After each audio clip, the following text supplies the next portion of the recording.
veux bien enchaîner. C'est toujours compliqué d'enchaîner après Philippe Mérieux. Je vais essayer de synthétiser. On m'a demandé de me présenter l'école Être, mais je vais aussi présenter du coup le PIL parce que ça va rejoindre pas mal de sujets évoqués précédemment. Donc, je me présente, donc Nicolas Mullet. J'ai une double casquette aujourd'hui. Je suis enseignant donc d'STI 2D à la base. Donc, j'ai enseigné une dizaine d'années en banlieue parisienne et j'ai intégré donc le PIL, le pôle innovant lycéen, depuis 2009.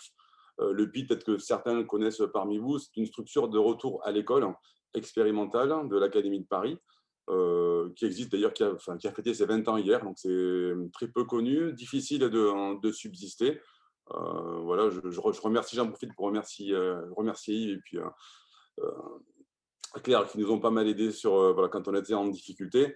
Donc, cette structure s'adresse donc à des élèves déscolarisés qui souhaitent reprendre un parcours de formation, mais pas que. Le PIC, concrètement, c'est 1 an pour redonner confiance aux élèves, retrouver une posture d'élève, construire son projet professionnel avec plusieurs vecteurs de raccrochage. Donc, pour accrocher au sujet d'aujourd'hui, la classe que je coordonne s'adresse à des élèves qui souhaitent co-construire avec les enseignants un projet de solidarité internationale sur des thématiques environnementales. On travaille sur l'accès à l'énergie, l'accès à l'eau, la permaculture, la reforestation. Comment y arriver? Donc, un parti clair, un parti pris de pédagogie dans l'action, dans la mise en place de chantiers collectifs qui impactent directement le milieu local avec des partenaires locaux et qui impactent aussi les citoyens. Le but, c'est vraiment de redonner confiance, de redonner du sens dans les apprentissages et de valoriser énormément le travail des élèves. On met aussi beaucoup en place, enfin, la notion de collectif classe est très importante et je rejoins aussi ce qui a été dit tout à l'heure sur l'envie vraiment de valoriser les sciences et les techniques. Pour repartir sur l'école Être, donc, que j'ai fondée en 2019, le constat était assez clair à la fin en fait, de cette année. Certains élèves veulent revenir dans le tradi, et pour ceux qui ne veulent pas revenir dans le tradi, en fait, il n'y a aucune formation clairement qui correspond à ce dont ils ont envie. Donc, vraiment pratiquer, du faire, avoir du sens et prendre en compte toutes les différences et leur envie en fait, d'être accompagnés avec des méthodes qui leur correspondent. Donc, on a vraiment cherché qu'est-ce qui était possible, qu'est-ce qui existait dans l'écosystème parisien. Et on a trouvé pas mal de partenaires qui proposent des formations de 3 mois à 6 mois sur les thématiques donc, de la transition écologique. Ces formations concernent la plupart, donc tout ce qui concerne la mobilité urbaine, la mobilité douce, l'éco-construction, tout ce qui est sur les énergies renouvelables et tout ce qui est sur les low-tech. Voilà. L'idée donc est venue de ça, proposer donc quelque chose à ces jeunes-là qui souhaitaient continuer, qui souhaitaient s'engager dans la transition écologique et faire aussi clairement de ces élèves-là, décrocheurs scolaires, décrocheurs du lycée, décrocheurs de la fac, les acteurs de la transition de demain. Donc, l'école existe donc depuis 2 ans. Je rebondis aussi sur ce que dit Philippe Mérieux. On a vraiment choisi un parti pris d'intégrer l'école dans un tiers-lieu qui fonctionne sous peut-être que certains connaissent les Grands Voisins. Nous, donc, c'est le village Reille. On est dans le 14e près du parc Montsouris. Donc, on a vraiment souhaité que les élèves participent donc, à cette aventure au sein d'un écosystème très riche. D'ailleurs, pas forcément qu'avec des partenaires de la transition écologique.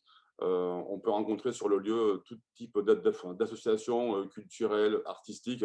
Voilà, c'est vraiment un lieu très riche et qui nous redonne confiance. On n'en a pas parlé, mais la réussite scolaire, pour nous, c'est aussi proposer à des élèves des espaces différenciés et des espaces différents, justement, qu'un lycée classique. Et le gros travail pour nous de la réussite, c'est aussi tout ce qui concerne le climat scolaire. Voilà, vraiment leur proposer un environnement qui va faire qu'ils vont avoir envie de réussir.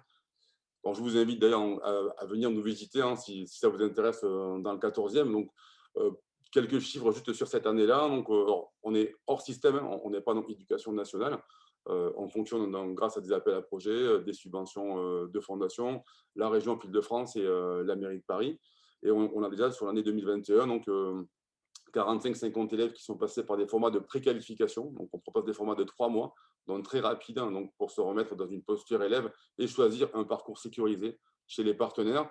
Mais on travaille aussi dans les collèges et les lycées, à la formation des éco-délégués. Et on propose à chaque fois, voilà, clairement, on n'est pas dans du cours magistral, mais toujours donc, une activité pratique pour donner du sens et vraiment valoriser ce que font les élèves. Toujours en essayant de rencontrer aussi des partenaires locaux qui ont des parcours différents. On travaille beaucoup avec des gens qui se sont reconvertis au bout de 10 ans, 15 ans, eux aussi, qui voulaient mettre du sens. Et ça prouve aussi en fait, aux élèves qu'on peut réussir en ayant des parcours, mais très différents, et qu'on n'est pas, parce que je pense que le problème de l'éducation nationale, c'est le choix. chaque année, il faut choisir, il faut se décider, et on n'a pas forcément de recul. On parlait d'inégalité aussi, c'est la même chose. Dans les familles, c'est très compliqué, on n'a pas accès à l'information. Et voilà, on essaye de vraiment, c'est compliqué hein, en 3 mois, mais de redonner confiance par rapport à ça et de travailler avec des acteurs qui connaissent vraiment le profil des élèves pour maximiser la réussite.